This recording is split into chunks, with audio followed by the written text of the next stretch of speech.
Hey y'all, it's LC and Frank D. Oh God, hey guys. Here back with another episode of Live or Die. What do you got on the schedule for us tonight, Frank Bud? Ew, I hate it here. Today, because we're rounding out spooky season, right? We are in the last 2 weeks of October. Yes. We're in full Halloween swing, and we want to look at something a little bit different. We did cult classics, we looked at requels, and then today we're looking at modern horror as a wider thing, right? So we're looking at A24 and their catalog of films and how that's kind of shaping what modern horror is. Yes, I like that.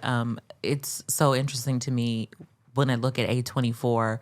I feel like one thing that they get and that they do that I feel like people are so drawn to is that magical realism. Yeah. It's when it's a fantastical element or, a not real element.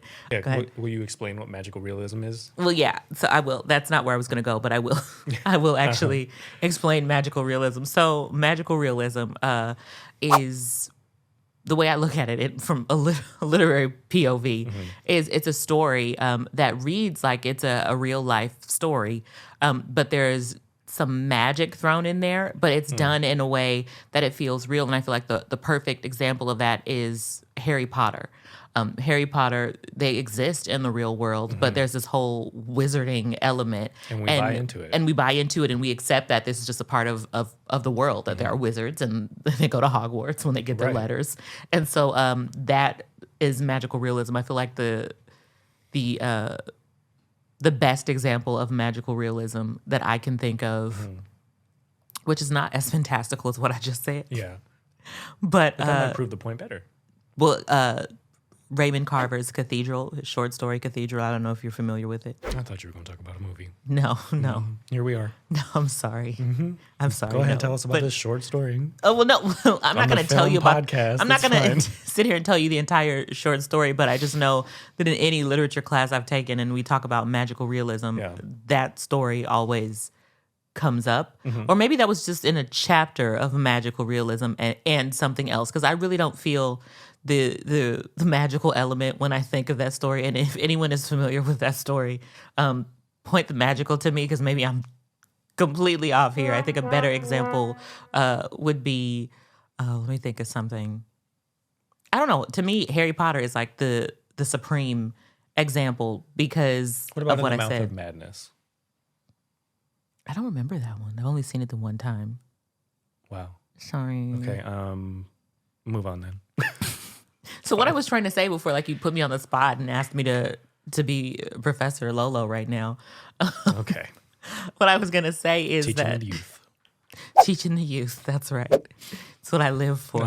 What I was going to say is that I think horror and taste are cyclical. Okay. And so I feel like in the 90s, it was that shift. So we had the 80s where we had Freddy, Jason, Michael, like all of those. Yeah. Classic 80s. Yeah. Like vibe horror. Where the obvious monster, like this is a monster in the house, like let's get rid of it. Yeah. And then we switched because the 90s switched and it was more about realistic horror and like The Stranger, Yeah.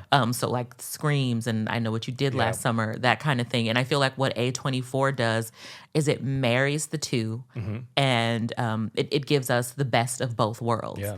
And I talk about this. So for anyone who doesn't know, this is where I was going originally. For anyone who doesn't know, I'm currently applying to PhD programs this fall. And so I have to work on the proposal for my dissertation.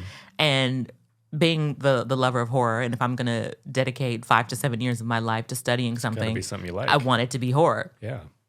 So I want to wouldn't do that. That's too long. I'm good. Well, so my proposed dissertation actually has to do with 5 to 7 years. I'm confused. Probably closer to 9. Oh my God. But what I want to talk about horror in that way, like how it's cyclical and it switches, and look at that period of that switch to realism. Yep. And I think that A24 is just a part of that cycle. And now we're on this horror that is the horror you know, or that you can see, or that can be there, but it gives you that little pop of magical element. I'm enthralled. And I'm like, I love this. It's really good because like... I thought you were being sarcastic. Well, I can be. But I'm not always. Go for it. Thank you. No, now I'm going to be sarcastic. No, be real. Be real. Well, maybe we'll talk in like 7 to 9 years. Yeah, once I'm done. Once I've got my PhD and have passed. But so if we're talking cyclical, right? And how there's, things change, things merge, going from 80s synth horror to 90s, boy next door killer kind of deal. What do you think after A24's modern kind of like psychological horror is going to come next? I think we're going to have to go back all the way magical and take away the realism. And I think it's going to have to just be like in a previous episode, you were talking about how the things that scare you are the sublime. Yeah. And I kind of love the sublime. Yeah. I'm not going to lie. Scary. I don't like it. Move on. I'm uncomfortable now. Well, see, okay, go away. I'm looking at it from a Kantian perspective. Oh my God. Because I love Kant. Theory. I'm sorry. But it's you know what? It's actually really, really important. Like I give her a lot of crap about it, but when we're breaking things down, it gives you so many different perspectives on how to view things, right? And meanings behind things. And it helps people, or it helps me as a writer, as a viewer, all this kind of stuff to add a lot more depth to whatever it is I'm doing. So I know I give you crap, but I want everyone to understand that like looking at it from these lenses is not just only a difficult thing to do because you have to understand them.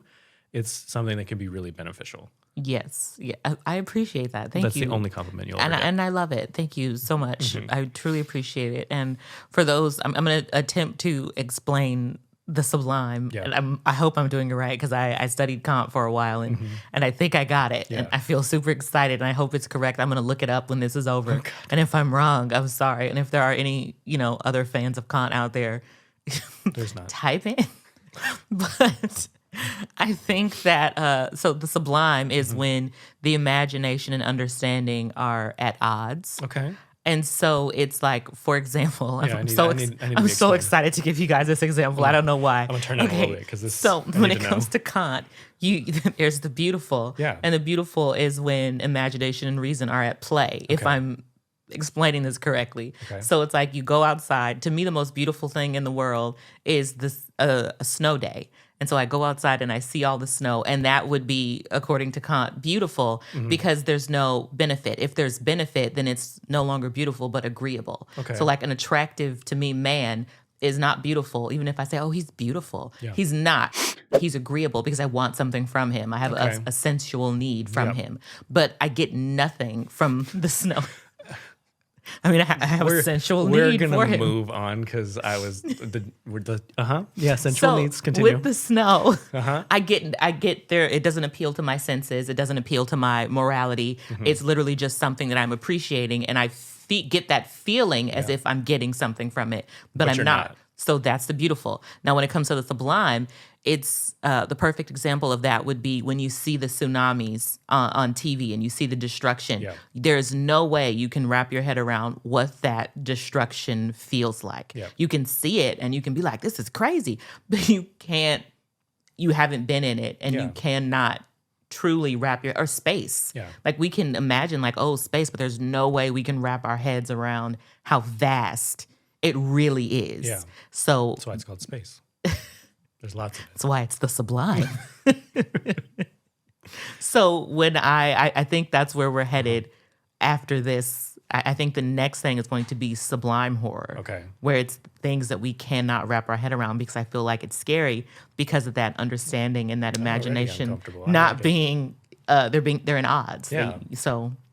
Or maybe it's imagination and reason. Yeah. It's either imagination and reason or imagination and understanding. Reason feels better. But either way, something is not at play. Yep. And it creates that unsettling feeling. So I think that's where horror has to go. Yeah, you lost me about 5 minutes ago. So for today, Some people are just, they can't be reached. lots of love. If you were in my class, I would not help you. I wouldn't take your class because that would be boring and I'd fall asleep. Are you kidding me? That's not like a knock at you as a professor, because I'm sure one day you'll be great. But that's not the kind of content that I like. Bombastic side eye. I'm so sorry. For those watching, you can see she's shook. For those not watching, I'm hurt. My eyes have widened in fear. Oh, and this fear? experience is truly sublime. Oh my God. I can't wrap my head around took it. it all the way back. I cannot wrap my head around I'm this. mad at this. Good job, Professor Lolo. Thank you. I help my students refer to me as Professor Lolo. Okay. They have my permission, all my future students, to call me Professor Lolo. Anyways, let's leave academia for a second. Fine. Come back to film. Okay. Which I guess is kind of academic. Which, I'm going to go off on a tangent here. I feel like film analysis should be a part of English departments. Yeah. Because we're analyzing. You are. And I feel like that's where it belongs. I feel like the film department should cover the technical aspects of film. And I feel like you don't agree? Huh? Go on. I feel like English majors, we should be analyzing films because it's the literature of the 21st century. So what would be the difference, do you think, if you're going to implement these things into, and essentially create a new academic structure? Are you aware of a gentleman that goes by the name of William Shakespeare? Yeah. He has plays. He, if we're going to get apparently he didn't technical, write was his own the plays. first screenwriter. Is that a theory? Is that a fan theory? Let me tell you. Let me explain. Go ahead. So a screenplay is meant to be viewed, correct? Correct. It's written with the purpose of be visual enjoyment. Correct. Shakespeare's plays were written with the purpose of visual enjoyment. And everyone tells you can study and you can read this, but if you get a chance, you absolutely have to see it because then you get the real full play. It is a screenplay. My mind is blown. I'm shook to the very core. Professor Lolo taught me something. We already study. If you studied Shakespeare, you are already analyzing film. Yeah. And it belongs to the English department. We're going to take it back. Okay. We're going to take it back right now. That was good. That was a good little speech you gave. Thank you so much. I'm advocating for English departments across America. Okay, A24, go. A24. I know you're not an academic. How dare you? I didn't say you weren't capable. Wow. I said I didn't say that you're not capable. Not that you're not. I mean, you could do anything you want to do, Thank you for this pep talk. You weren't lazy. Oh my God. How many A24 movies have you actually seen? I've seen a lot of A24 movies. Name them. Hereditary, that's A24. Correct. Midsommar. Yeah, y'all, is it Midsummer or Midsommar? Because I'm just going to keep saying Midsummer. I say Midsummer, but I don't care if there's an O or a U. I think it's Midsommar. Where were they? Is there an umlaut on top of the O? I don't know. Let's move on. Okay.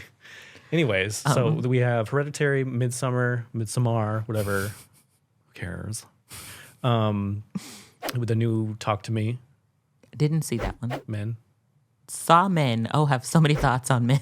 Pretty sure that. Yeah. Oh my gosh. Can I share my Men story? Please do, because that movie will have you shook. If you have not seen it. If you have not seen Men, we're not going to tell you go anything. away and maybe fast forward for a little bit. Because we'll I give you a want you to timestamp. be surprised Go into when it you knowing see that this. thing. But so for those of you who are still here, that means you've seen it. Yes. Congratulations. Yep. For those who didn't listen, the spoiler is coming right now, so you still got time to get out of here. But okay, so Frank and I, we do this watching of the horror movies, and occasionally we'll watch them with a member of my family. Yep. And this time it was Keke, and we were looking for something to watch. And Frank is like, have you guys seen Men? And we're like, no. So he's like, I'm telling you, the end is going to take you guys out. It's going to take you out. And we're just, so me and Keke being the dramatic people that we are, we're imagining the worst thing as we're watching this movie because he set us up for this end that is just unthinkable. I watched it with my boyfriend, and he was out of town. We watched it on FaceTime together. And when that movie ended, we sat there in silence for a good 10 minutes. I was just so shook. So now you've been set up for what this is going to look like. So we finally arrive at the end of this movie, and Keke and I, we're just like, what could it be like? We're literally thinking of all the worst things. But nothing could have prepared them. prepare for this. When I tell you, we sat there watching the end of that movie like this. She looks concerned. For our listeners, she's leaning back. Oh no. It's getting worse. And then when it was over, we looked at each other, me and Keke, like, I didn't imagine this. At all. This is not what I imagined. And for those who haven't seen it and are still here because they don't want to see it, Frank, would you like to describe that ending scene? So that movie, like modern horror, like let's kind of go back a little bit, right? So modern horror, I think, has become this kind of psychological, metaphoric horror, right? Like everything means something deeper. Men is no different. The main character there had a trauma that was with her husband. She was carrying that trauma and associated it with men. So when she goes on vacation to just clear her mind, do all this kind of stuff, she comes to this town. There's like these weird people there, but she starts seeing the same man's face on everybody's body, right? And so as this is like unfolding, you know, you're thinking, okay, this woman is just dealing with her trauma. She's crazy. She's projecting these fears onto everybody. And by the end of it, in terms of like how they wanted to represent that the trauma was the men and that, you know, all men are coming from each other, it starts, oh my God, it's just, basically the men give birth to men repeatedly. And it just keeps going on. So like you see like vaginal birth of this man and he comes out and he's like kind of weird looking and then like it's very graphic. And I think one comes out of someone's mouth. It does, yeah. The last one comes out of someone's mouth, feet first, and it is the most disgusting thing I've ever seen. And when I tell you, me and Keke couldn't look away. Yeah, you can't. We couldn't look away. We had to watch this stuff unfold. Right. Like we literally had to watch it unfold. Like it was just like the most disturbing thing. But I do want to briefly jump back to when you were talking about that these movies, you said something about her having some trauma and then going there and the people were weird. Yeah. And, you know, I'm going to have to give it another watch to really pay attention to this, but I wonder if the people were being weird or if she's just an unreliable narrator. Yeah. And I loved... Well, that was the thing that we're talking about, though, right? That magical realism, because then we see, you know, we don't know. It could be, and that's the question for most of the movie. Then when we start seeing this weird man who's like has like a plant growing out of him, like then the magical comes in and we understand that, okay, this is something different going on, but the metaphor remains the same, which is why it works. I agree with that, but I just, it's so confusing, and it just goes to show how genres blend and how they borrow from each other, because it could be magical realism, or it could simply be realism. And because she's an unreliable narrator, we're getting what she sees. Exactly. Mm-hmm. This is what she is saying, and she's thinking that all these men are horrible. So we're seeing them as like these weird creatures because that's how she's seeing them. Yeah, 100%. So I'm very curious about that, and I have to go back now and watch it and put my close reading goggles on, because we watched it the first time as an audience member, exactly, and now you can go back and really dissect. Yeah, exactly. I'm actually really excited to dig into that because I hadn't thought about that. I just kind of took everything at face value, like what the this weird town she's in, like why are these men so weird? But it's like maybe they weren't. Maybe she was weird, right? You know what I mean? And that's and that's how it was with Hereditary, and that one is probably my favorite A24 I 100% agree. A lot of people don't like it. What? Yeah. What people? Exactly. Who are y'all? Reveal yourselves in the comments. Right. Tell us in the comments if it's you, please, because we need to know why. Yeah, if maybe it just wasn't for you. No, if you don't like Hereditary, please leave a comment and let us know, because see, that is something that I love and why I think literature and literary conversations are so important, because I already know how I think. Yeah. So I don't want you all to think like me.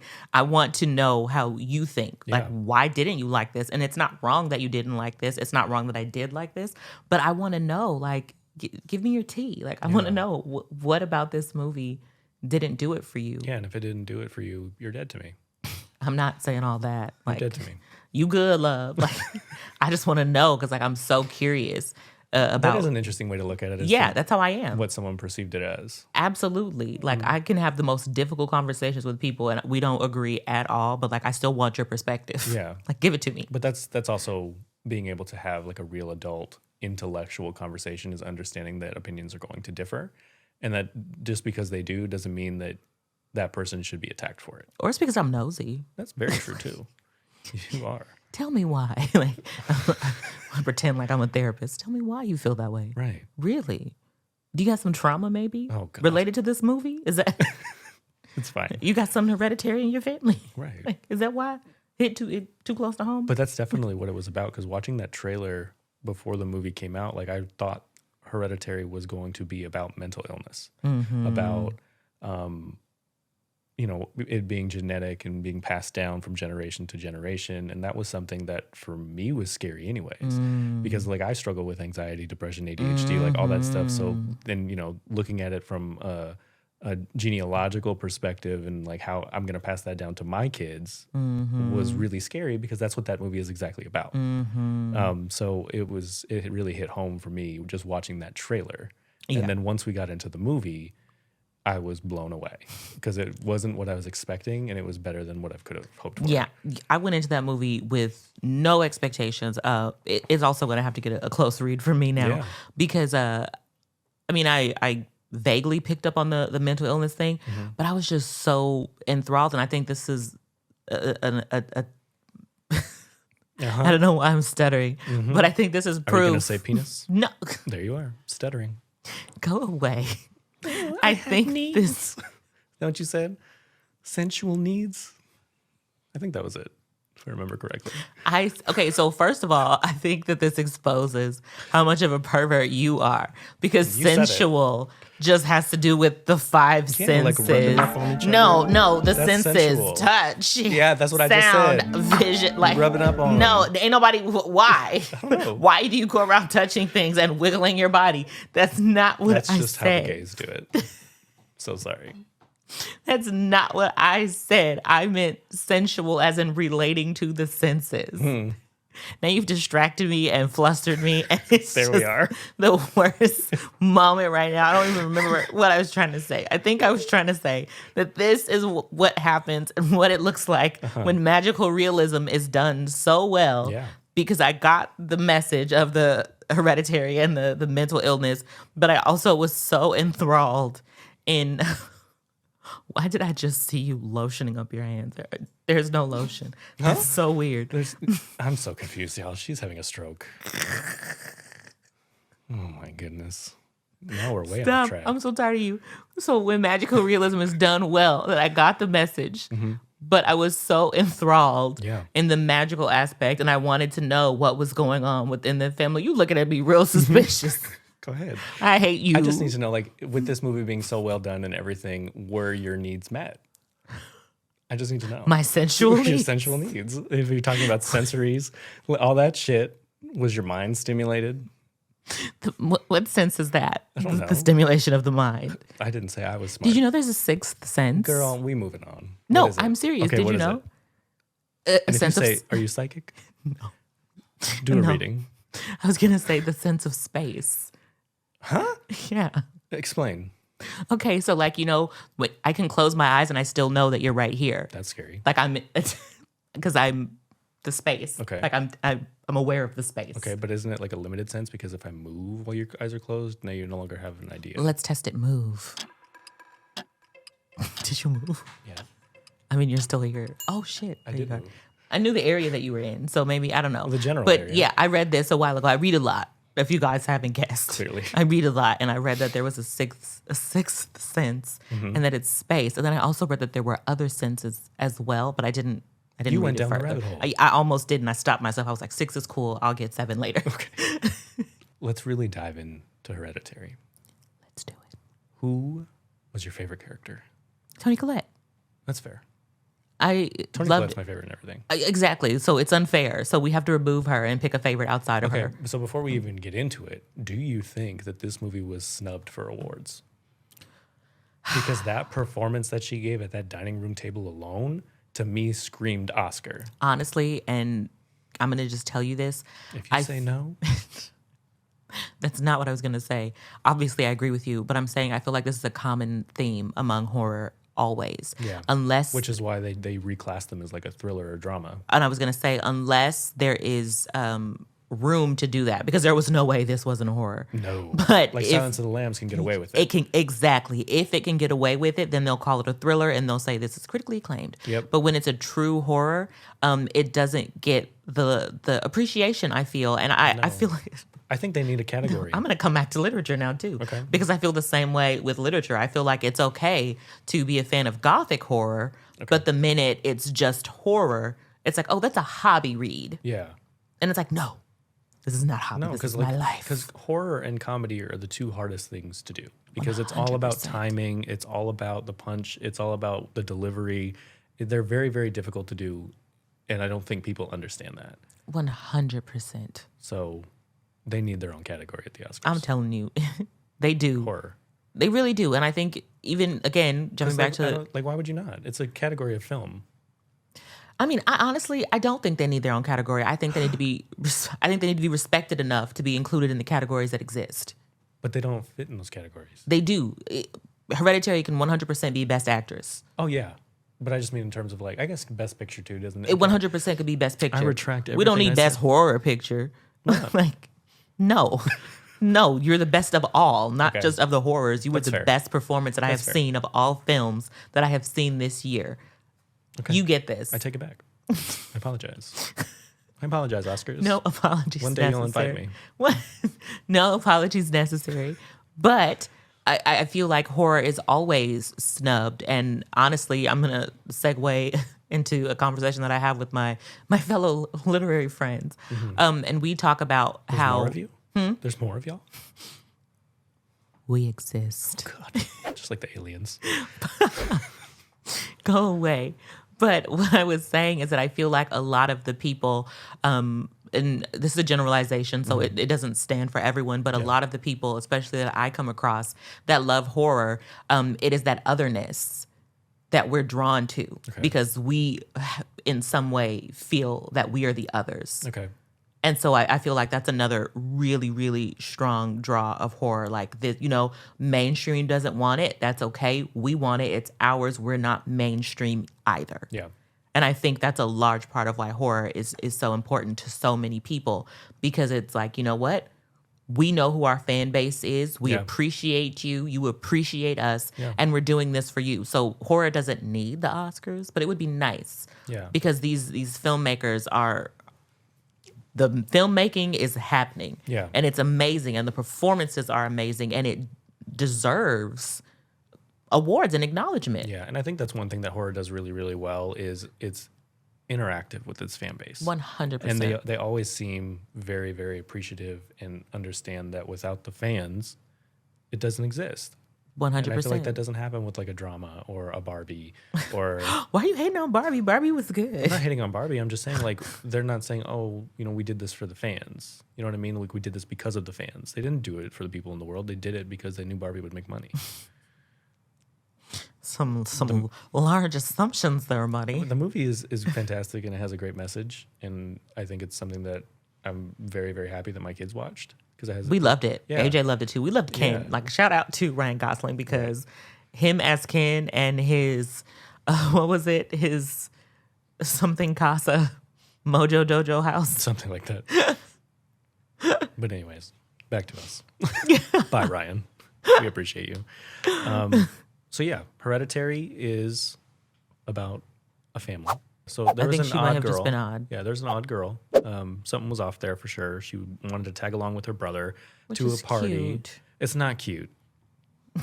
Did you find it cute when your siblings wanted to tag along and you were trying to No, do but something cool? something about that actress, and again, this is why this cast was just so amazing. Something about her was kind of endearing to me, was. and I just wanted him to want to spend time with her. Like She was very sweet. she just seemed like Yep. just happy to be there and be with him, and I wanted him to feel the same way. And so but I get why he didn't, because I'm an older sibling, so I get it. She had a food allergy, right? She ate some stuff, had an allergic reaction. They had to rush home. This is where I paused the movie This is where I knew this movie was the greatest movie of all time. because even, like the trailer didn't let me know. It didn't let me know. The trailer didn't let me know. And I'm always like, oh, they shouldn't show everything in the trailers. Y'all should have showed me. No, you shouldn't. And this is why you shouldn't. Because our reactions were priceless. I needed to know. I didn't. Tell me now or I'm leaving.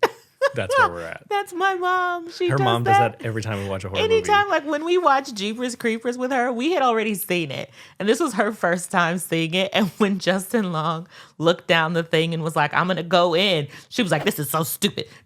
Does he die? Tell me what happens now or I'm leaving. And she literally kept doing it throughout the entire movie. Like anytime they did something that was suspicious, tell me now or I'm leaving. Yeah. But I mean, she knows how to get the information because we don't want her to leave. We tell her every time. Every time. So it's fine. And she still does this. She recently did it with, what was the movie we were watching? Oh, you weren't watching it. It was Lawrence. I can't remember what we were watching. We were watching some horror movie. And she pulled the tell me now or I'm leaving. And like me and Lawrence kind of looked at each other like, should we tell her? Right. I don't know. And we kind of, we kept it going. Yeah, in the room if we're going to tell her. We kept it going like, just watch. And sometimes she's intrigued and she'll watch. But most times it's, nah, tell me now or I'm leaving. It's fine. But yeah, so that was a tell me now or I'm leaving moment. Yes. I mean, I left. I paused it and walked away. Because when Did you really? Yeah. Because I was watching it by myself. It was disturbing for sure. Yeah, because I was like, oh, I'll buy this. I've heard good things. I watched it by myself at like midnight. And when I got to that scene and she sticks her head out the window for air to help her breathe, and they hit that pole and her head comes off, like, I was shook. Because, a lot of times you don't see the kids die in movies. Like, they might die, but you won't see it. But, like, seeing and then coming back scenes later and in the morning and all the ants crawling into her head and eating her up, like, I was shook. Can we just talk about, again, the casting? Perfect. Because that little girl made me care. Yeah. Like, I wanted her. She wasn't in that much of a movie, so that's a huge credit to her as an actress. Huge credit. Like, I wanted her brother to, I mean, I get him not wanting to take her with him. And I feel like the mom also shouldn't have made him. It wasn't take his her. Responsibility. Yeah. And it wasn't his fault. No, he should have stayed. But they should have stayed home. It plays with that theme of trauma. Because he might not have had some then. He does now. That's a good catch. And it's a shared trauma that they have now. So it's it's all about being connected in the lineage, and it was literally just another way for them to be connected. Look at you. You just made that up right now, didn't you? That was good. Yeah, I did. It was really good. It's fine. That's good. No, it was a really good movie. Good. And that's why I think these movies in this what I'm just calling and diming is modern horror is this A24 take on it. I mean, yeah, I'm sorry. I'm going to go back to the death scene. Please do. Because you care so much. That's the sound she made.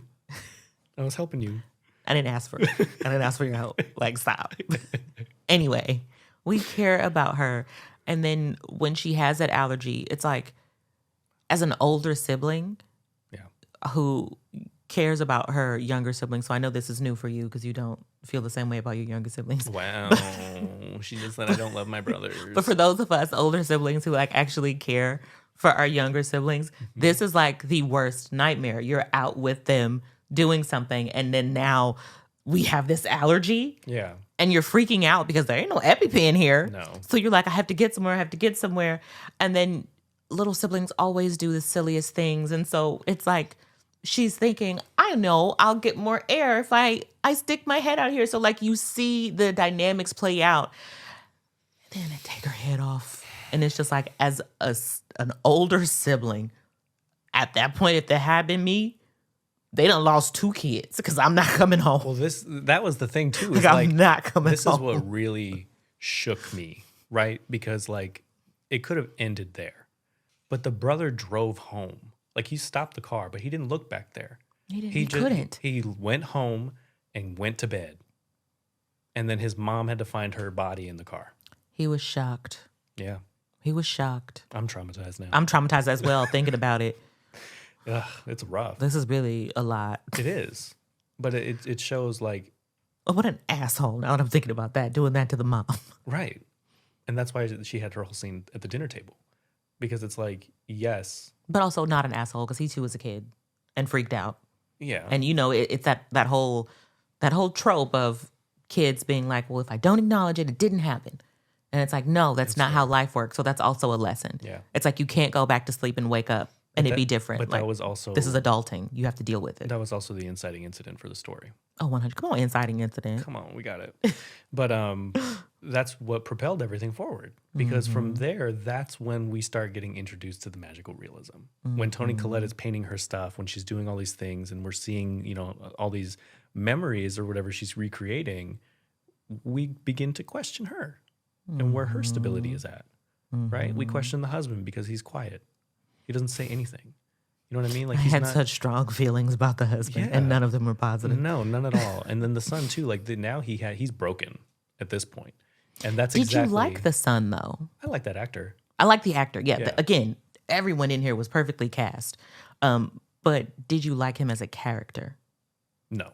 Yeah, I didn't either. But it's not his fault. Yeah, it wasn't one of those things where I didn't like the actor. I mean, not the actor. I didn't like the character because the character was just like annoyingly written. It was just the way he was written. I think that's that way. And we're touching on something really good here, and I'm gonna nerd out. Yep. But I think it's more so. It's not that the character was written that way. It's us bringing our own understanding into it, because there are some people who watch that character who had some life experience that I'm not privy to, and they're gonna feel differently about him. 100%. But the way I feel.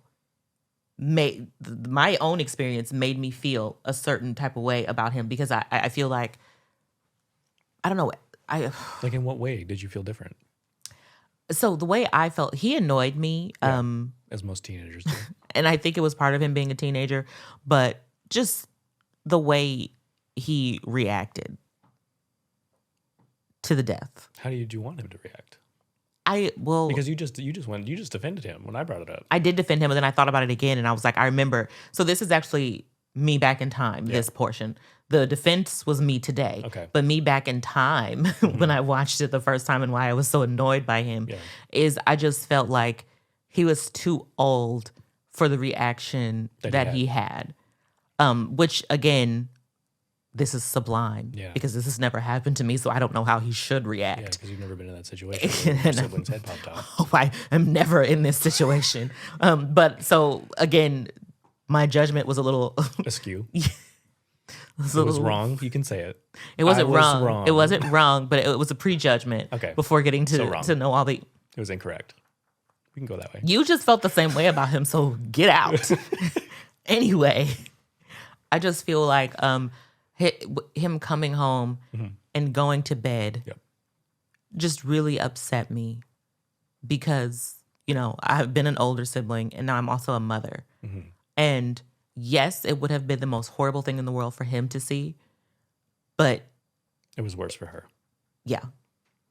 And that's how I looked at the whole situation too. Like I was looking at it, like even when he was with his sister and annoying, like I was looking at it from a parent's perspective, like putting my, like, you know what I mean? Like, I don't want my kids in that situation. And that's how I was looking at it. Like, if AJ took Leah and her head popped off, so now it's like, now what?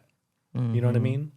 And, like, it would definitely damage the relationship between. Oh, it's damaging everything. It's done. But that break in the family is what needed to happen for that entity to come in and take what it wanted. 100%. 100%. Yes. And that's what I really, really liked about it, because it was grounded. It pulled the rug out from under us, because it's not. Now we know. It's not about mental illness. It's not about what they're struggling with. It's about what that grandma did, setting all this in motion, so that way this entity can be reborn. Man, there's just so much that's done well in this movie. And I think in an earlier podcast, we were talking about what Phantasm needed.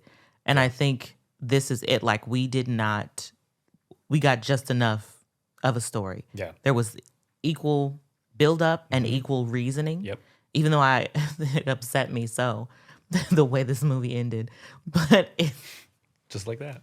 But we got what was needed, and I just feel like this is just an example to me again of why this film deserved so much more praise. It was expertly crafted. 100%. From inception to delivery. 100%. It was done. 100%. Love it. 100%. And so, good job, A24. Yeah. Thank you. Round of applause for A24. You guys are great.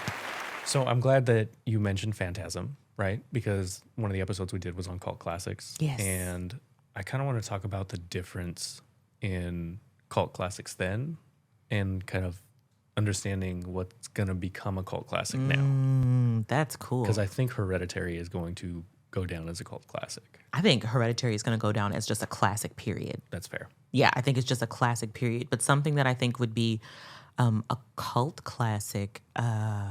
What would determine that, like something modern now?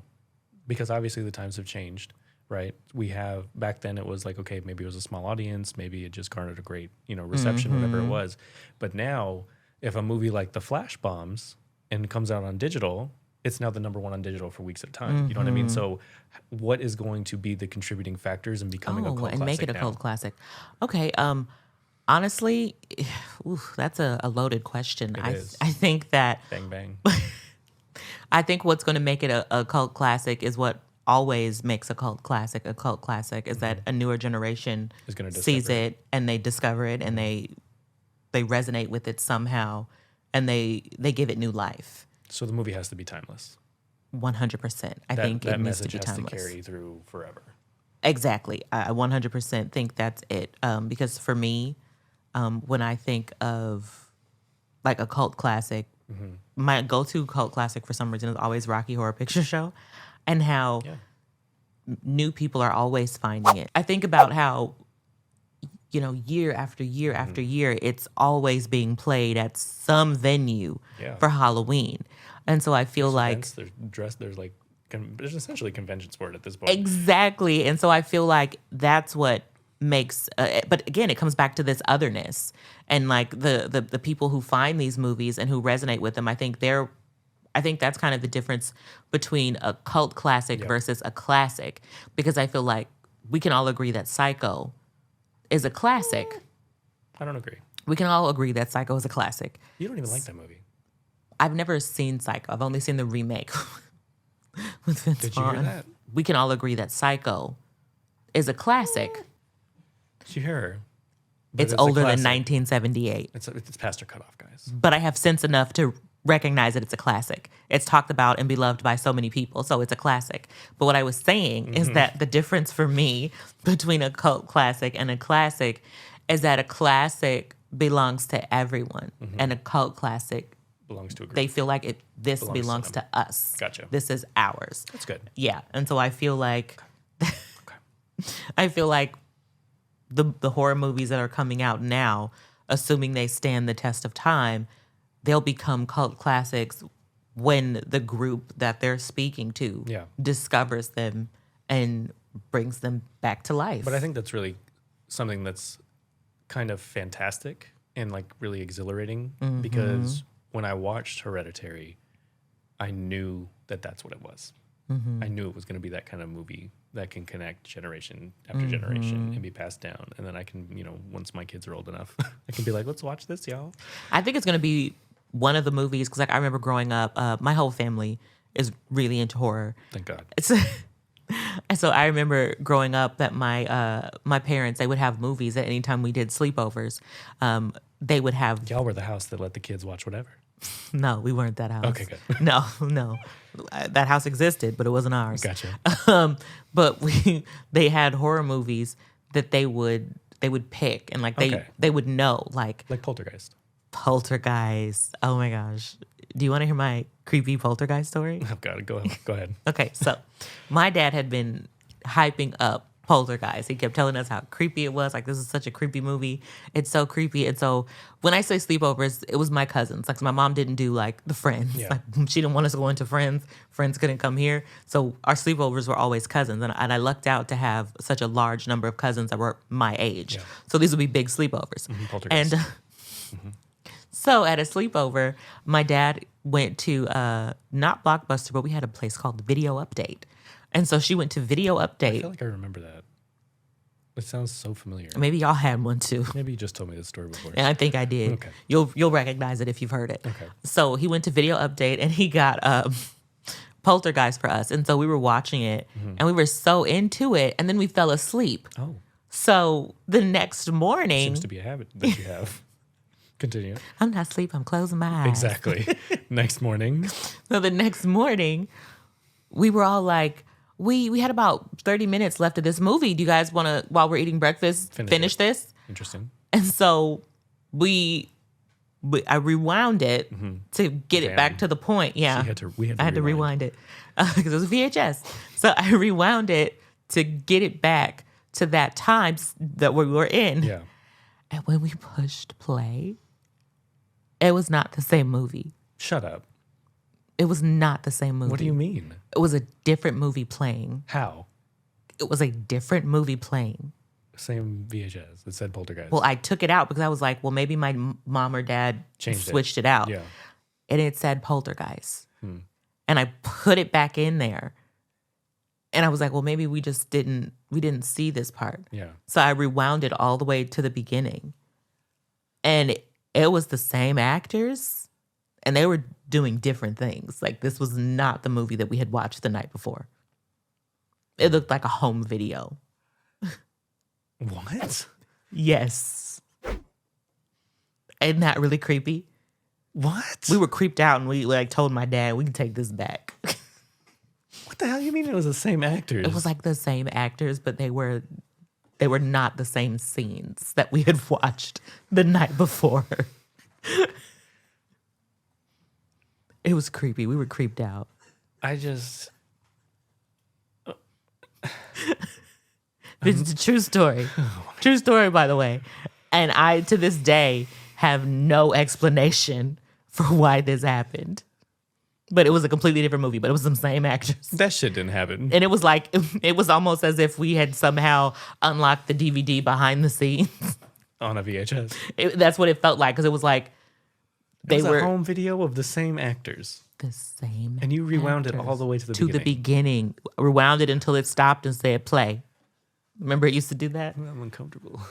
I was uncomfortable as well. Okay. When it happened. I'm sorry that happened to you. Yeah. Super uncomfortable. That's gross. We returned the movie. I told my dad, you can take this back today. We done. That's fine. He was like, how'd you guys like it?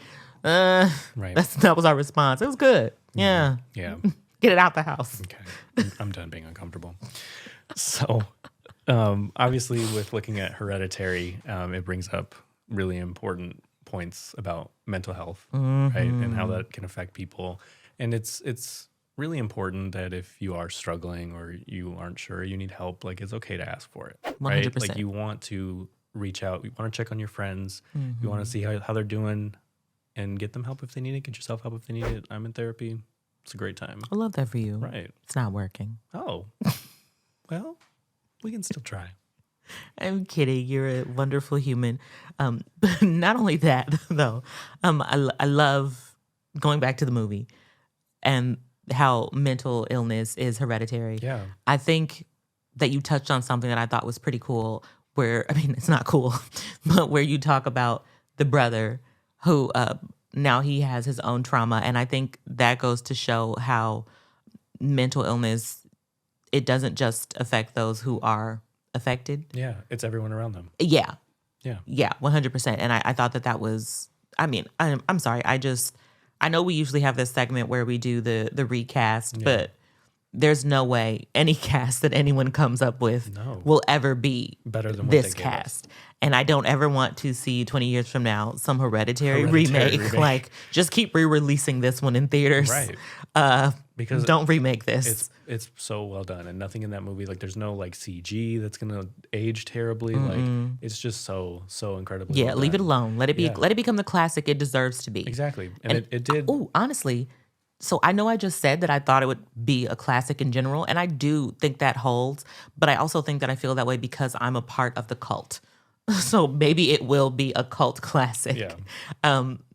I think it should just be a classic in general, but this is a film that spoke to me that I think was extremely well done. I mean, I think it's a classic. Yeah. But I do see it now. The longer I sat with it, I do see it becoming a cult classic. And it will be because it's a polarizing film. Not everyone agrees on it. Like some people, it's one of those, you either love it or you hate it. I agree, because I have some friends who were just like, oh, you like that? And I'm like, oh, you didn't? Because for me, a lot of people like Midsommar. I hate it. Same. Oh my gosh. I hated Same. it so much. Same. Like it wasn't good to me. It was confusing. It wasn't that it wasn't good. It was just... Florence Pugh was great. Always great. I just feel like there are some movies that I'm not the audience. Yep. And I think that was one. Like, I'm not the audience. Like, Yep. I'm not going over there Yeah. or doing those things. Like, I got you. that's not me. That's not my movie. You know, or 47 meters down. Well, like, you don't fly. take a boat, Oh, God. but not there. Okay. Like, I felt the same way about like 47 meters down, although I did enjoy that. That would never be me. It was a sublime, again, for me, because I'm never going down there. Yep. I'm never doing that. Perfect. Fast forward to me next year. Hey guys, we're going cage diving. Cage diving. I'm going cage diving. Be like, well, best of luck. Because sharks are my biggest fear. I know. I don't like it. But I want to go cage diving. I do too. Let's do it together. No. We'll do a special episode. Oh, God. Live from the cage. Are you going to hear? That's it. That's all you're going to hear. Little bubbles. You like that, huh? The bubbles? Yes. I mean, I just want to cage dive. I think it'd be super cool. You can cage dive without sharks, though. And see what? The ocean? Hell, I want to see the ocean. No. I want to see the creatures. See some turtles. I can see a turtle here at PetSmart.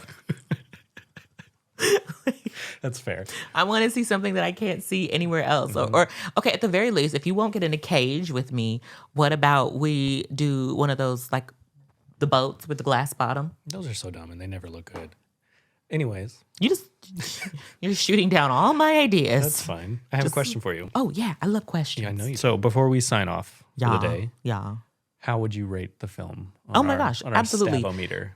0 stabs. Yep. -5 stabs. Yep. And just as a reminder, 0 stabs is the best score that you can get. 5 stabs is the worst, which means you died. For me, I'll give it a 0 also. I think that's the second 0 we've given. Maybe we're too easy. I was just about to say, we need to step up our stabbings. Yeah. So let's revamp, actually. And maybe this time, maybe I'll give, because I mean, I can't have Hereditary with the same score as Phantasm. Well, they're both great for different reasons. But I didn't give Phantasm a 0, so I didn't give 2. Okay, I'm going to retroactively re-stab Phantasm, and I'll give it 2.5 stabs. Okay, that's fair. I think 2.5 is fair, because Hereditary, to me, is like a 0 stab movie. Yep. 100%. Cool. 100%. Got it. Me too. The acting, everything was great. It's great. Love it. I hate you. I love You're that for you. So annoying. It's fine. I'm going to stab you. Well, before I get stabbed, guys, don't forget to like, subscribe, listen to us anywhere that podcasts are available, and we will see you next week for Halloween. Thank you so much to KeyTV for hosting us. Yeah, buddy. Bye. Bye.